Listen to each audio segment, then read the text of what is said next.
activities related directly to servicing consumer demand and moving clients. So, ang sales nag-involve siya of direct interaction with customers to generate revenues. While marketing, these are activities designed to increase consumer awareness and demand by promoting and advertising hotels. So, ang marketing, this focuses on mga strategies lang para maka-attract, retain, o satisfy customers through advertising, branding, market research, and product development.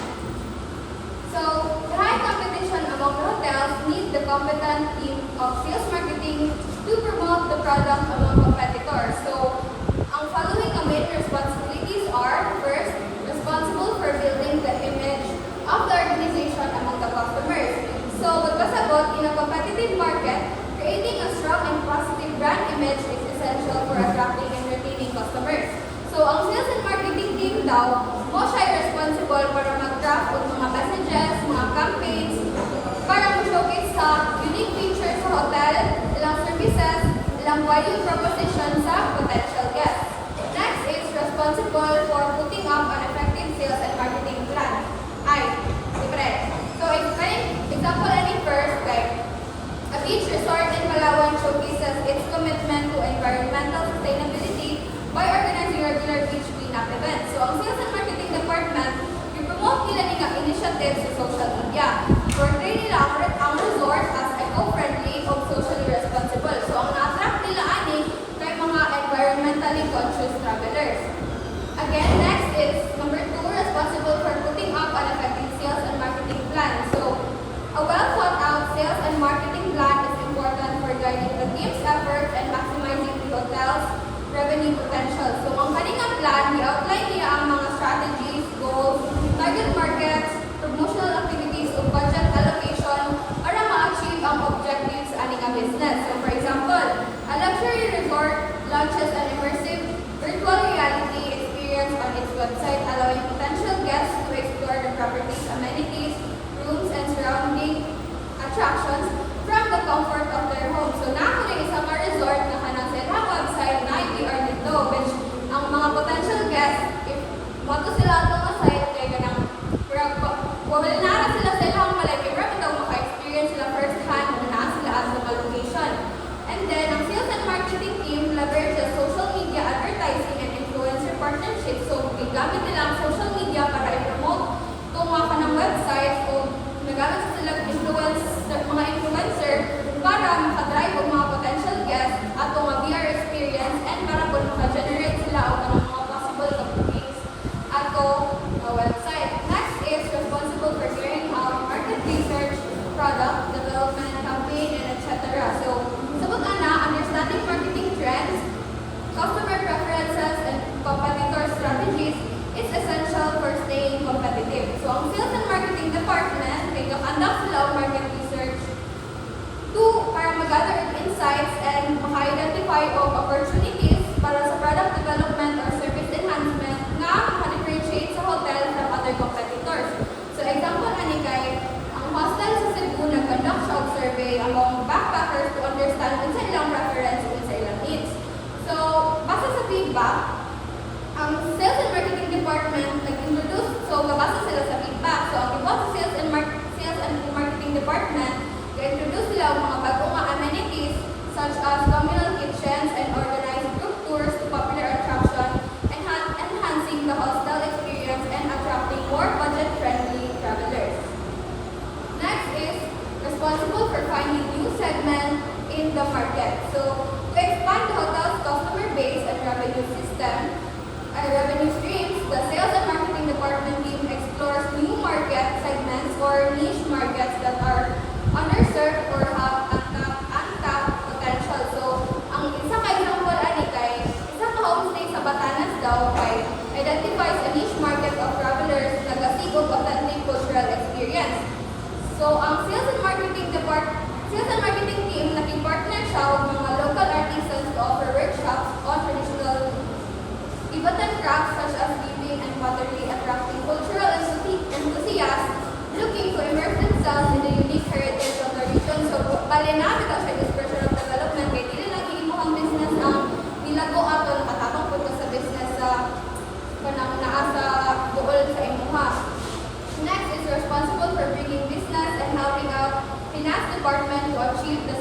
targets.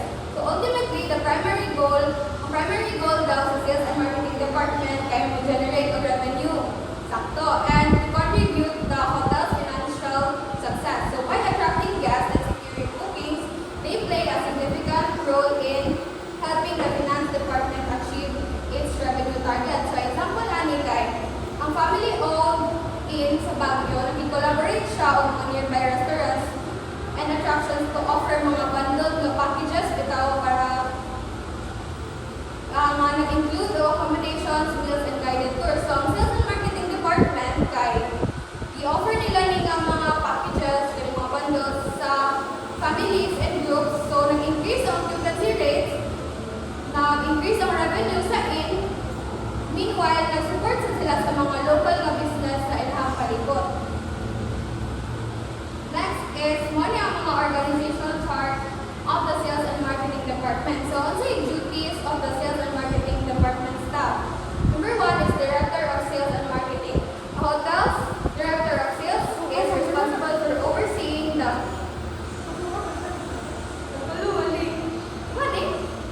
sige man. Go! Ikat ko ni Rida. Sure ba? Oo.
product or service the company with which they are employed. He is responsible for conversing with existing customers, seeking out new ones, seeing you which we code, and more. So, sales manager, key member of company sales team who are responsible of overseeing a team sales representative. Their primary role is to lead, mag-motivate ka, dapat ka ang murag coach, ingana, to set by organization sales manager. Typically, sales strategy set individuals team to monitor the performance of your team and mag-guide sa inyong team and support them. And next is sales executive.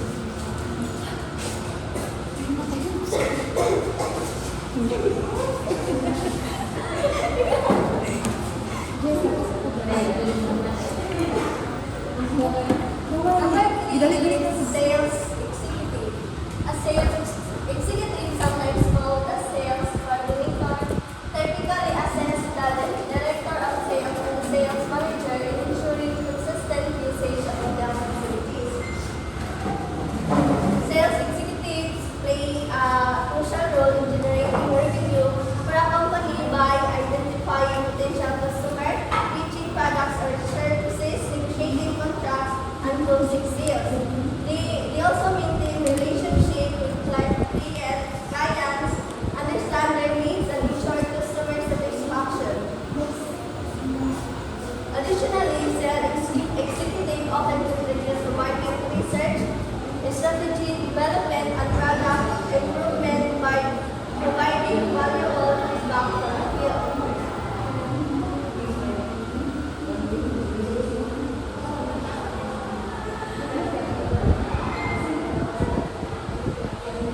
Next is marketing manager. A marketing manager works with the hotel's advertising and sales manager to promote the hotel's services and amenities. Low-level managers like market research managers work alongside of the marketing managers to come up with ideas creating new clients. A marketing manager, they also are responsible for developing and implementing marketing strategies to promote company's products or services. And they also oversee various marketing activities such as advertising campaigns, brand initiatives, market research, and product launches. They also analyze main trends and consumer behavior to identify target audience and tailor marketing efforts.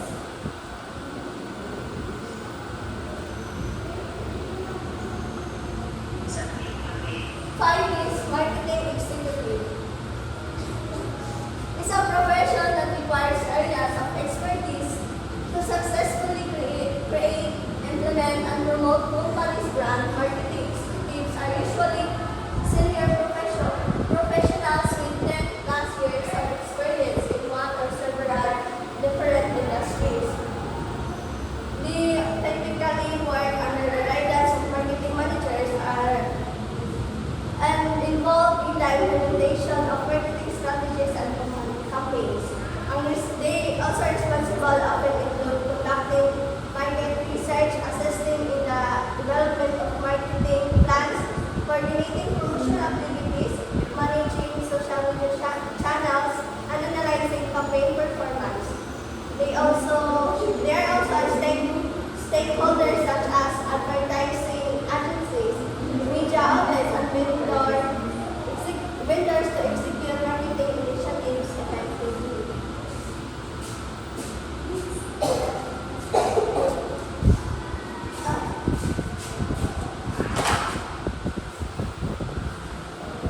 engage and secure group bookings.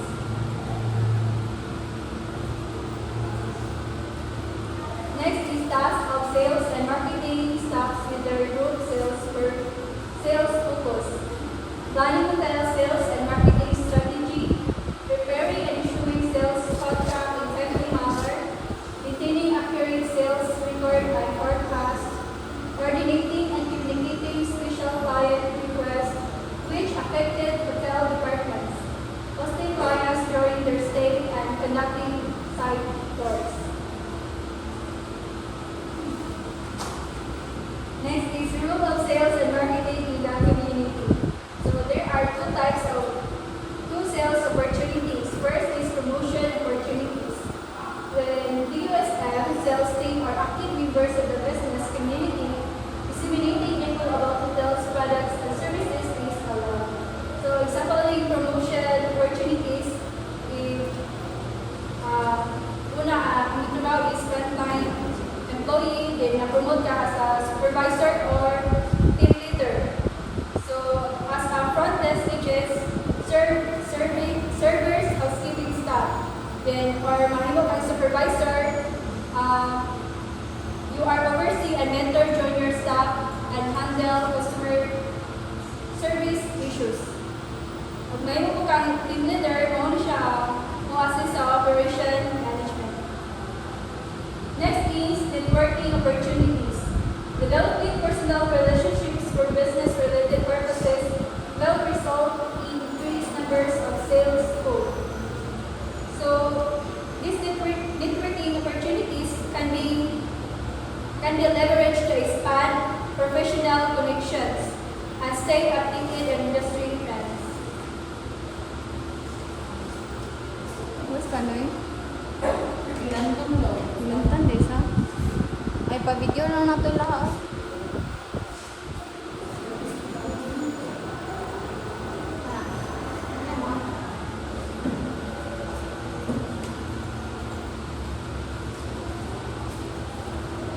Sales and marketing activities, sales efforts, pre-sales phase. These are the sales cycle. First is pre-sales phase.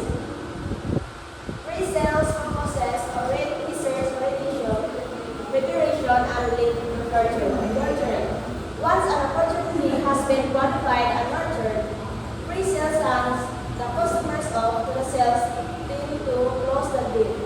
In other words, pre-sales lays the groundwork for sales to succeed.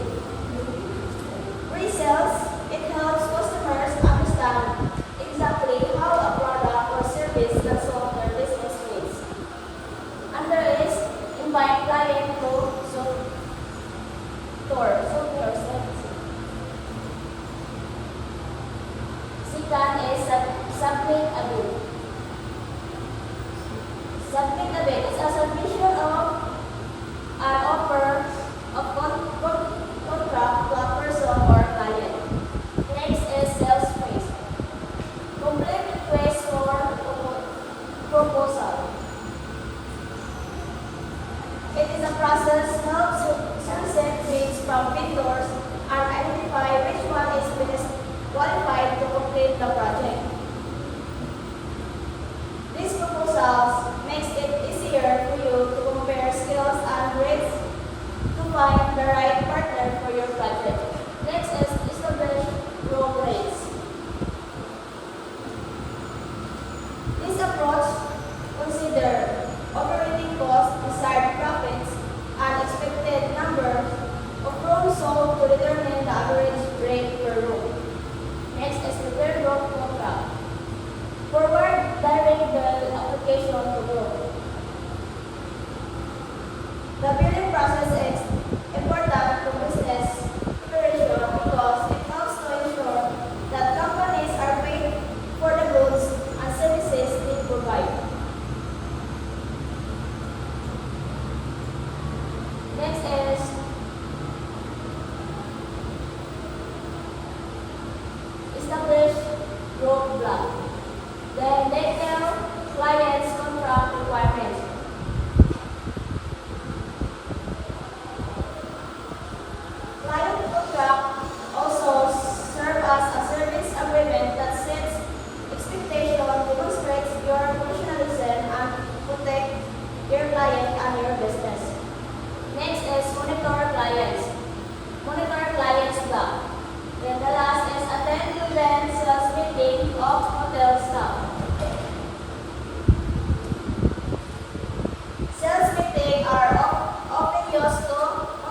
staff, identify challenges, give updates, and provide new and existing clients with product knowledge.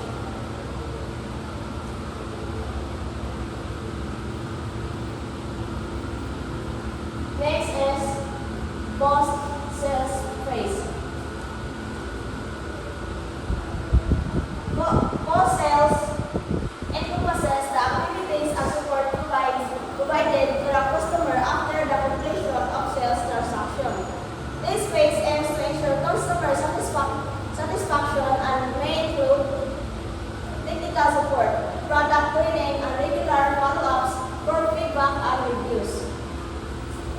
Under is right, thank you note to each group. Review the final bill so that you can assure that the bill is an exact amount. Next is include that group in hotels preferred client database. Last is file all written reports. It will help you or the manager to monitor the performance of their sales team, plan effective sales strategies, decide on a sales forecasting process.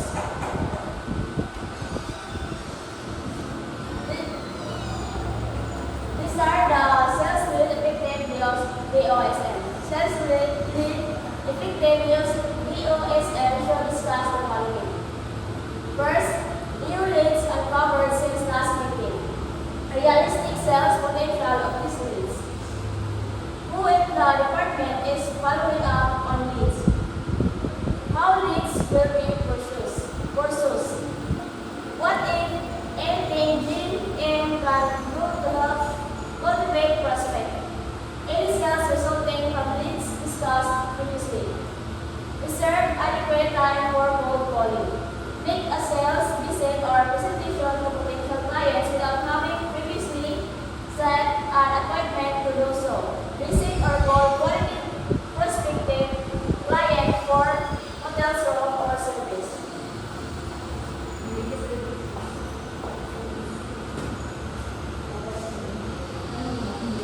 Minsan na, balik.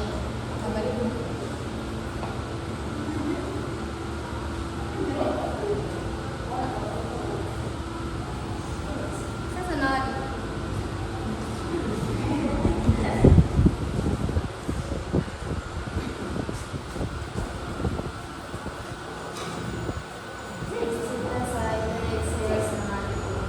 Online reservation system. Teaming of GTC with internet, having back to travel agents, check availability, compare prices, and book hotel online. So, the teaming of global distribution channels or GDCs with internet has had a profound impact on travel agents. GDCs, which are computerized systems that enable transactions between travel agents, providers such as airlines, hotels, and car rentals companies, and travel agents have evolved significantly with the rise of internet. Muna siya ang i-impact sa team of BTC with internet. First is disintermediation. The internet has enabled customers to book travel services directly through service providers, websites, or online travel agencies. Sampulan ni Wikipedia and Booking.com, nag-reduce din siya sa need for traditional travel agents. Mas madali ang availability sa mga customers kung magkuha na sila ka ng booking o ka ng check sa availability sa hotel. Next is for travel agents, the internet and GDC integration have enhanced efficiency and customer service capabilities. So agents can access real-time data, compare prices, and offer customized travel packages more effectively. So dili makita na ito dali ang mga prices sa mga sa hotel rooms. Dali na ma-compare kay naman ito tanan maayon tingod. This integration allows agents to focus on complex itineraries and personalized service that add value beyond what customers can find online.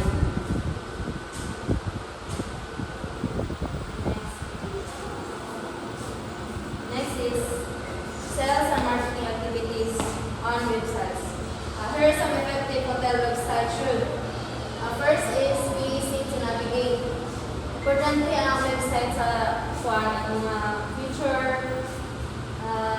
hoteliers nga dali ma-access sa customers ang ilang website para makita nito dali kung unsay naa sa ilang kung unsay package na naa nila, kung unsay mga hatag nila sa ilang hotel o sa mga provide nila. Next is have some level of interactivity.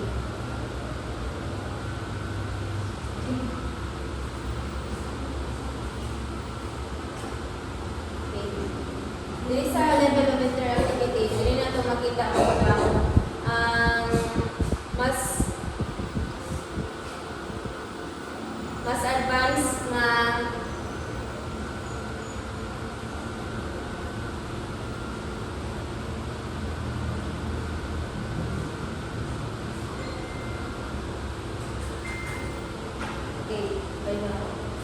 this level of interactivity, websites can collect and respond to user data in real time, offering personalized experience based on visitor preferences and behaviors. For example, returning visitors might see customized room suggestions or special offers enhancing their connection to the brand.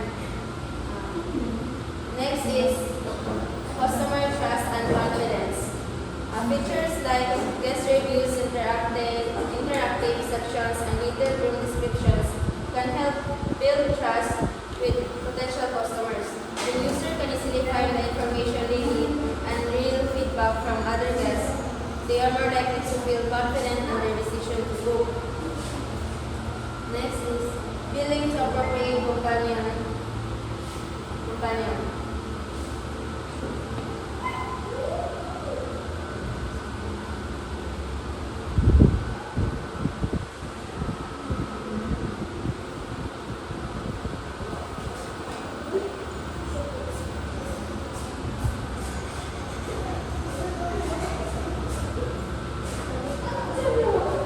Linking to appropriate companions on the hotel website can greatly enhance the guest experience by providing valuable resources and building trust. It offers opportunities for cross-promotions, facilitates comprehensive trip planning by carefully selecting and highlighting local business and attractions. Hotels can create more engaging, informative, and enjoyable online presence. Next is allow for online booking. On websites, it is easy to online booking because dahang kayong selection makatabot sa website o sa mga customers, isira sila mamili.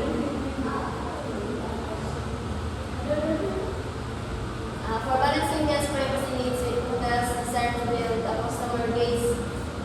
Balancing guest privacy needs with hotel guests desire to build a customer base is a critical challenge. It involves respecting guests' personal data while utilizing it effectively to enhance marketing efforts and improve services. One siya mga strategies to achieve this balance. First is transparency and consent. We need clear privacy policies. To ensure the hotel privacy policy is to be transparent. It is easy to understand and readily accessible. It should be detailed with data, collected, how it used, with whom it is shared.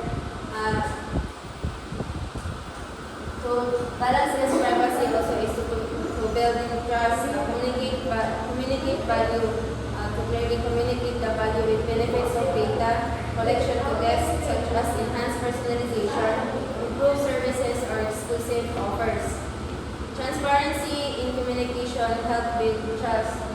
Next is update and revise room rates easily on the website.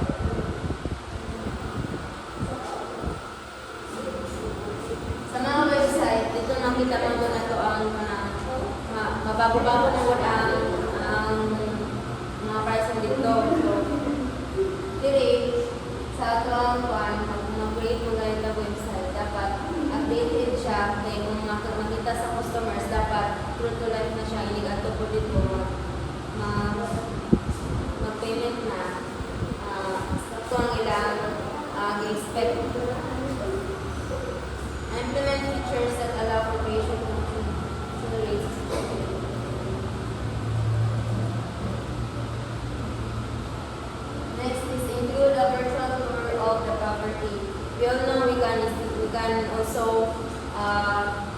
room tour in different hotels. To monitor mga benefits of a virtual tour. It also enhances visualization. A virtual tour allows potential guests to visualize the hotel amenities, rooms, and facilities more realistically than static image. Importante po nang mag-virtual tour sa mga room para mas makita sa mga customers kung saan nila ang mga features nito, mga amenities sa room. This immersive experience can give them a better sense of the property and its ambience. Next is complement other marketing efforts.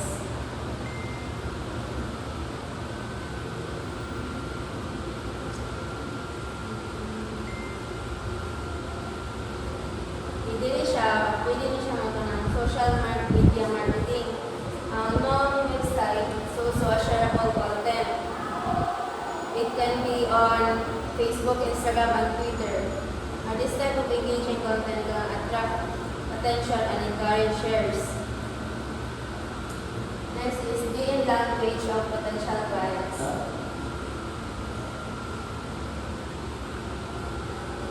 Language is closely tied to culture. Translating the website demonstrates respect for cultural diversity of potential guests, fostering a positive impression of hotel brand. Importante din sa tuwa, malili lang sa language ang tuwa marami sa website, really pangkuan po para maka-attract sa mga international tourists o magkaroon sa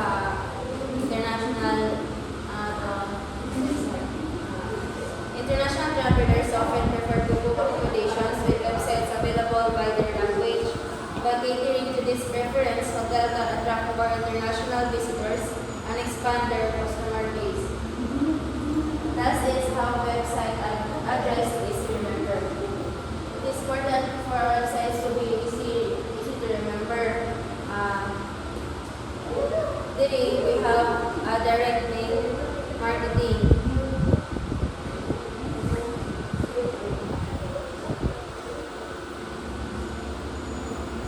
So, mga example sa address sa mga website. First is to keep it short and simple in domain name. Keep it concise.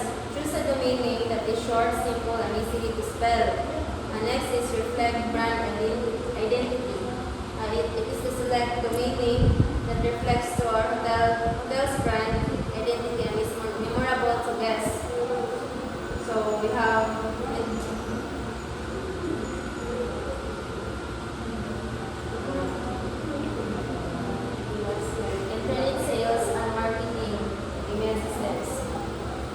traditional communication method and emerging communication method.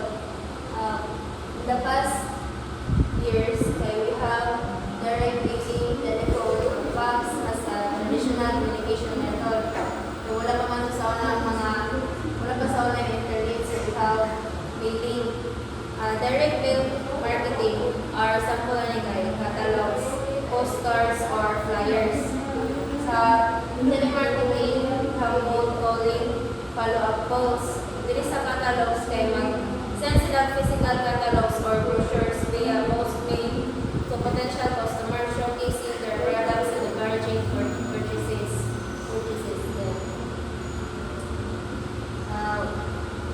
Dili po sa traditional communication methods kay example na ni events and exhibitions. Sa events, kaya mo siya mga trade shows, participating in trade shows or industry events to showcase their products, generate leads, and network with potential customers.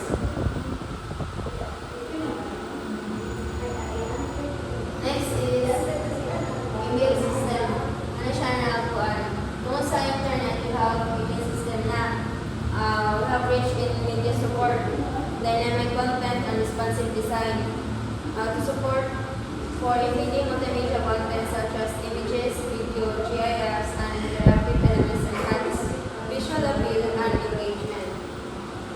So all in all, email systems used in internet sales and marketing providers with a comprehensive set of tools and features to create, send, and optimize email campaigns effectively.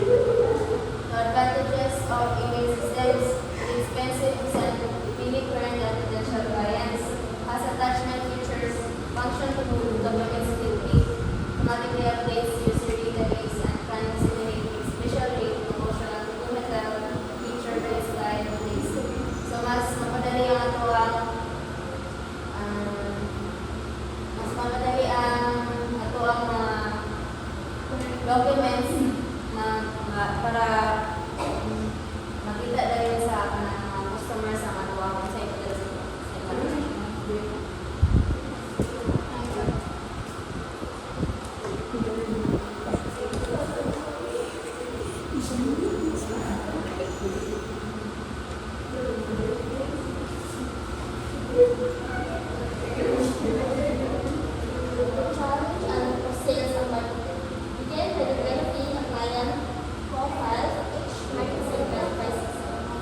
This should also include the FLP outlets.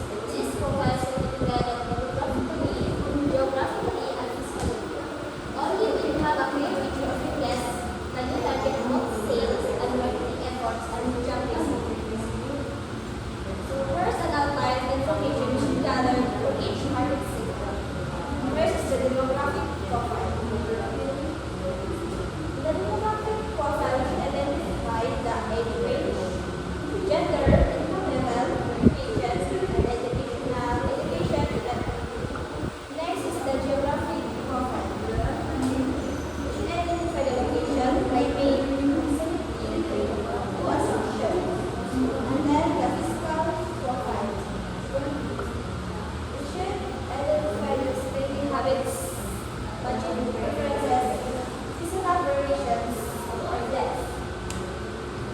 And then the F&B outlets. You should identify the key preferences, the entire selections, line preferences, and the pricing rate. By gathering this information, we can create detailed client profiles for each market segment, allowing us to target our sales and marketing efforts effectively. Additionally, understanding the preferences and behaviors of our target market will help us make informed decisions regarding digital placement and advertising strategies.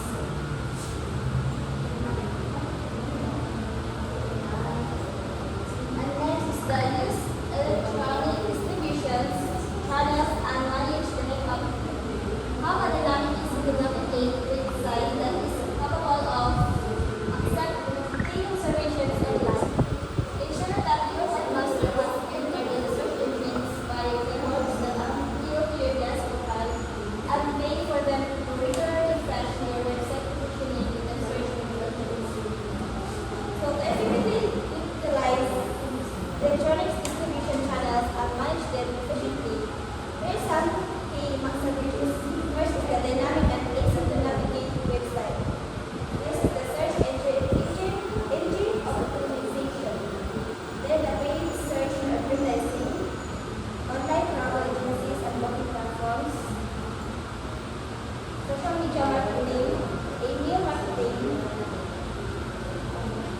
Then by implementing these strategies, properties can effectively manage electronic distribution channels, increase online visibility, and attract the target market through dynamic websites, search engine optimization, paid search advertising, partnerships, OTAS, social media marketing, and email marketing, regularly monitoring the analysis and optimization and results to ensure the success of these efforts. Next is to develop a public relations plan within your marketing plan. This general manager should be one person per case to a salesperson can dedicate to sales. The general managers should be the key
mailing lists are personalized with the guest name and purchase list, pay information. The resort utilizes guest database to access contact information for past guests and segments.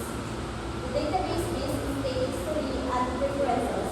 For potential guests, the resort leverages data from lead generation, campaigns, and website queries.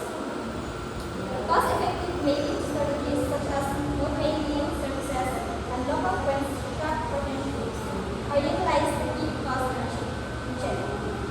The resort also supplements the mailing campaign with targeted mailing marketing and social media promotion. The mailing lists highlight the festival details, including dates, location, and exclusive offers. Tracking mechanisms are implemented to measure the response rate and open interest list. On the mailing campaign, provide valuable insights from the future marketing efforts.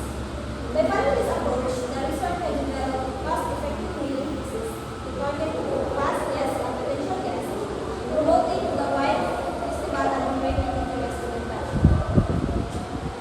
Last is the next sales calls based on your target customer profile. For example, what segments of travel within a company is and has the travel budget to utilize your facility? Who are they and how can they exposure to them? Which of associations match your client profile in terms of demographics, geographics, and fiscal resources of their members?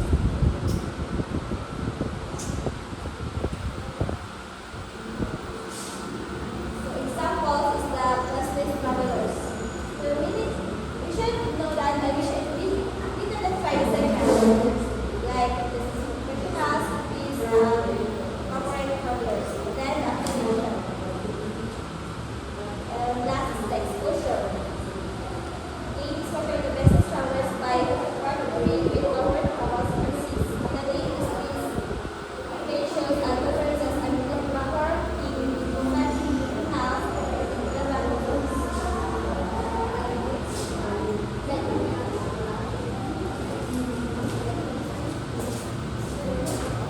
So next is the marketing mix.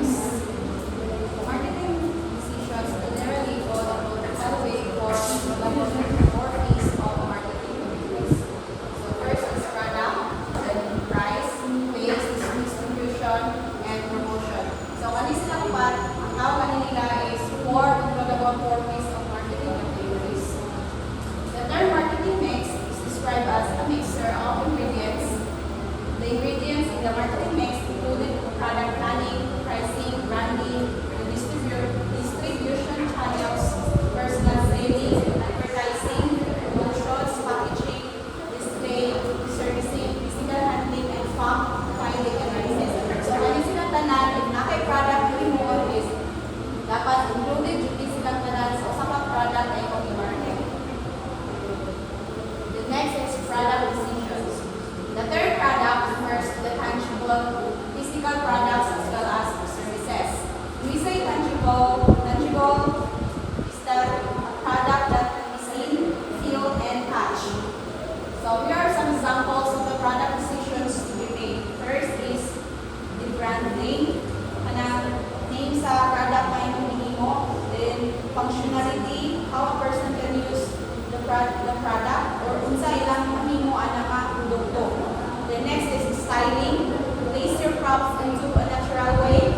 Dapat ang styling sa imong product is ganang natural lang siya. The next is quality. How will the product satisfy customer needs? If imong product is kana makasatisfy ko siya sa imong sa customers. The next is safety. A safe product that provide no risk. If pagkaon yung produkto may dili so dapat safety yun ang product na yung mo dapat wala siya hindi siya makakatagog na ng recipe sa customer.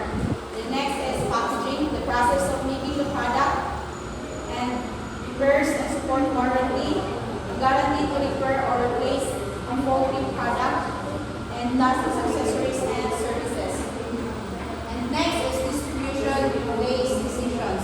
Distribution is about getting the products to the customer. Example niya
marketing concept when physical products represented a larger portion of the economy. Today, with marketing more integrated into organizations and with a wider variety of products and markets, some authors have attempted to extend its usefulness by proposing a fee such as packaging, people, process, and etc. Today, however, the marketing mix most commonly remains based on the 4 Ps, despite its limitation and perhaps because of its simplicity. The use of this framework remains strong and many marketing textbooks have been organized around it. So hangtod karon, ang framework na ilang ginasulat gihapon sa mga businesswomen and businessman is katong framework sa 4 Ps, which is the product, price, place, and the promotion. It's because of the simplicity na hangtod karon mo kaya ako nang ginasunod sa mga kuan sa mga business management. In addition, some additional limitations include significant cost and time required, lack of measurement standards, and transparency. It's often difficult to get details on how models are created or the measure they use. Missing data can affect validity as is the case with any analytics tools. And that's all. Thank you.